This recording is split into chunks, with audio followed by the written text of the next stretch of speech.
So let's talk about the second point that you raised earlier, which was about construction of portfolios, because this is an interesting thing.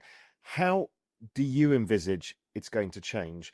Right now we have, whether it's wealth management firms or advisors, whatever, or ETFs and direct access, kind of plain vanilla products. Everything else you can't really get access to unless you're a high net worth. What is in your head where this is going? Yeah.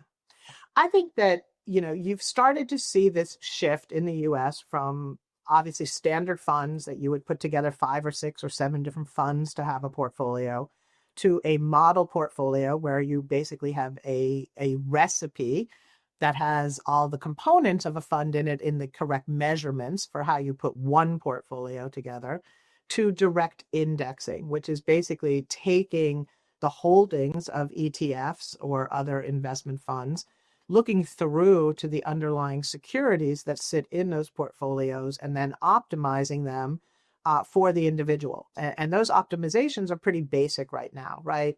I work in a financial services firm. I used to work in a bank. I might not need as much exposure to the financial sector in my portfolio because the way I get paid, I have a lot of exposure to that sector. So they can dial down my exposure to the financial sector in my portfolio.